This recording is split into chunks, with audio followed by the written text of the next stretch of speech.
ছাত্র জনতার গণ অভ্যুত্থানের মুখে গত ৫ আগস্ট ক্ষমতা ছাড়তে বাধ্য হয় আওয়ামী লীগের নেতৃত্বাধীন সরকার। এরপর থেকে রাজনীতির ভেতরে বাইরে একটি আলোচনা প্রায় ঘুরে ফিরে আসছে। সেটি হচ্ছে রাষ্ট্রীয় ক্ষমতাকে কুক্ষিগত করে স্বৈরাচারী মনোভাব যাতে রাজনৈতিক দলগুলোর মধ্যে আর জেঁকে না বসে। এ লক্ষ্যে ইতোমধ্যে কাজ শুরু করেছে বিএনপি।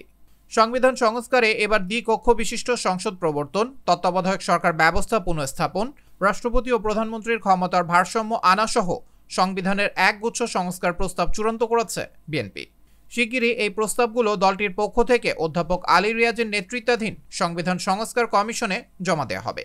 দেশের বিদ্যমান সংবিধান সংস্কারে একগুচ্ছ প্রস্তাব চূড়ান্ত করেছে বিএনপি। দল ঘোষিত রাষ্ট্র কাঠামো মেরামতের ৩১ দফার ভিত্তিতেই এসব সংস্কার প্রস্তাব চূড়ান্ত করা হয়েছে।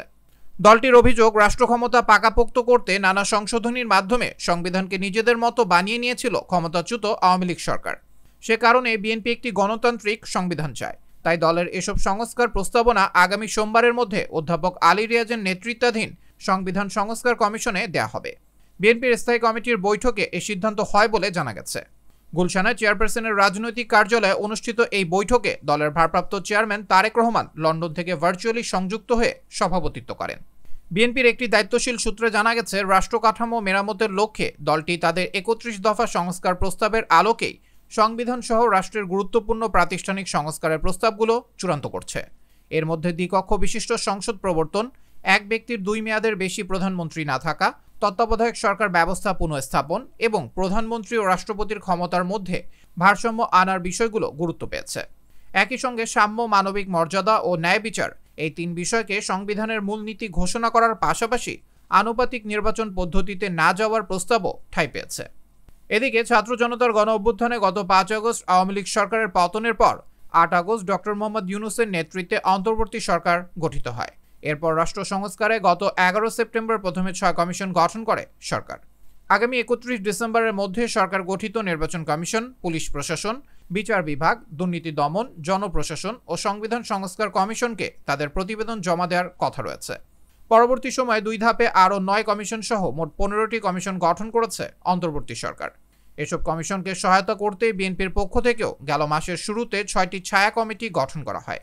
সেগুলো হলো সংবিধান, নির্বাচন কমিশন, পুলিশ, জনপ্রশাসন, বিচার বিভাগ ও দুর্নীতি দমন কমিশন সংস্কার কমিটি। এর মধ্যে পুলিশ সংস্কার কমিটির প্রধান বিএনপির স্থায়ী কমিটির সদস্য মেজর অবসরপ্রাপ্ত হাফিজউদ্দিন আহমেদ তার প্রতিবেদন দলের শীর্ষ নেতৃত্বের কাছে জমা দিয়েছেন। এছাড়া সংবিধান সংস্কার ও নির্বাচন কমিশন সংস্কার কমিটির প্রতিবেদনও প্রায় চূড়ান্ত বলে জানা গেছে। যথাক্রমে খন্দকার মোশাররফ হোসেন ও আব্দুল মঈন খান এই ২ কমিটির প্রধান। এর বাইরে স্থায়ী কমিটির সভায় স্থানীয় সরকার ও নারী বিষয়ক আরও ২টি সংস্কার কমিটি করার পরামর্শ আসে। এর একটিতে স্থায়ী কমিটির সদস্য মির্জা আব্বাস, অন্যটিতে সেলিমা রহমানকে আহ্বায়ক করার বিষয়ে আলোচনা হয়। সংশ্লিষ্ট সূত্রে জানা গেছে, বিএনপি সংস্কার কমিটিগুলোর তৈরি করা প্রতিবেদন বা প্রস্তাবগুলো সরকার গঠিত ৬ সংস্কার কমিশনের কাছে জমা দেবে। এর আগে অধ্যাপক আলী রিয়াজের নেতৃত্বাধীন সংবিধান সংস্কার কমিশন লিখিতভাবে সংবিধান সংস্কারের প্রস্তাব পাঠাতে রাজনৈতিক দলগুলোকে অনুরোধ করে। এই কমিশন এরই মধ্যে বিশিষ্ট নাগরিক সহ অন্যান্য অংশীজনের সঙ্গে মতবিনিময় শুরু করেছে। আগামী ২৫ নভেম্বর পর্যন্ত সংবিধান সংস্কারের বিষয়ে আগ্রহী ব্যক্তি বা সংগঠনের পরামর্শ, মতামত ও প্রস্তাব দেওয়ার সুযোগ রেখেছে কমিশন। এরপরই তারা রাজনৈতিক দলগুলোর সঙ্গে সংলাপে বসবে। আবরার আহমেদ মাহি, দেশ দেশান্তর।